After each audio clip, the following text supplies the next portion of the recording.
nama saya Nandang Surendar. Melukis diawali dari hobi menggambar sejak kecil. Kemudian sebelum saya terjun ke dunia lukis, sebetulnya saya lebih tertarik dengan dunia komik. Walaupun pernah dicoba mengajukan naskah atau menyalurkan naskah ke Gramedia, tapi di cancel dikarenakan memang banyak kekurangan dan banyak faktor yang memang harus direvisi gitu. Nah, kemudian saya bertemu dengan seorang pelukis namanya Sony Ahmad Saleh, yang kemudian beliau menjadi guru saya dalam membimbing melukis. Nah, sejak saat itu saya mulai melukis dari tahun 99 hingga saat ini.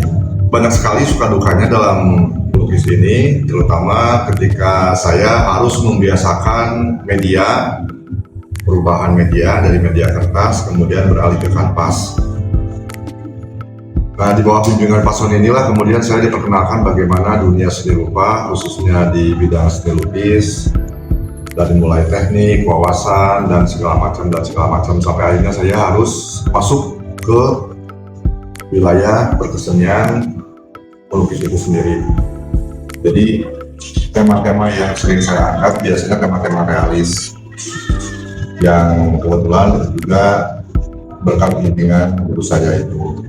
Nah, kemudian ketika tema ini diangkat menjadi sebuah karya, saya cenderung lebih memilih ke karakter atau figur yang menjadi tema lukisan yang saya garap. Kemudian bisa juga itu menjadi inspirasi dari imajinasi yang terlintas, kemudian saya coba tuangkan di atas kanvas. Misalnya tema yang berhubungan dengan kehidupan sehari-hari atau sosial, misalnya yang sifatnya tematik seperti kegiatan di pasar atau panen gitu, kegiatan-kegiatan yang sifatnya umum gitu. Nah, kemudian itu diangkat menjadi sebuah tema lukisan saya. Kemudian itu menjadi sebuah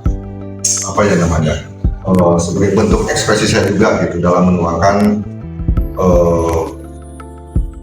karya lukis saya gitu. Karena memang seperti tadi saya bilang bahwa lukisan saya cenderung ke realis murni gitu. Jadi tema-tema lukisan yang saya angkat tidak lepas dari keseharian, aktivitas keseharian orang-orang gitu. Karena memang saya lebih cenderung ke figur atau ke karakter gitu. Bagi saya, seni itu sebuah bahasa yang dimanifestasikan menjadi sebuah karya.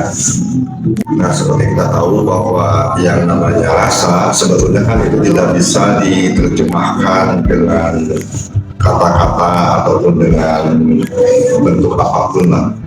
Nah, tapi simbol-simbol dari rasa itu bisa kita ungkapkan menjadi sebuah karya. Misalnya dalam seni lukis, ketika kita mengalami sebuah pengalaman yang membuat kita merasa terkesan atau bagaimana, nah kemudian supaya feel-nya dapat gitu, maka saya mencoba menerjemahkan apa yang saya alami itu, apa yang saya rasakan itu dituangkan dalam sebuah karya gitu, diabadikan dalam sebuah karya. Itu merupakan sebuah manifestasi dari rasa yang saya rasakan dari pengalaman tersebut gitu. Misalnya dalam realis ini saya cenderung lebih suka lukisan-lukisan yang sifatnya surrealis gitu. Walaupun basic saya realis biasa, tapi saya lebih menyukai sisi surrealisme gitu, dimana dalam surrealisme ini kita boleh berekspresi menuangkan sebuah karya sesuai imajinasi yang kita inginkan, tapi apa yang kita gambarkan itu tidak real gitu loh. Dalam kenyataannya itu nggak ada gitu loh. Tapi itu merupakan sebuah khayalan atau imajinasi yang sengaja dituangkan di atas kanvas untuk memberikan sebuah gambaran dari pengalaman, katakanlah pengalaman spiritual gitu. Nah, seperti contoh kayak kaligrafi ini kan ini kan maksudnya kan ke surrealis gitu ya, bahwa di situ digambarkan ada sebuah tulisan yang terpahat di bukit gitu. Di situ yang ada kuat tertentu gitu. Nah, itu yang menjadi inspirasi buat saya bagaimana kalau misalnya Hal ini kita terjemahkan menjadi sebuah imajinasi yang kita wujudkan dalam bentuk lukisan.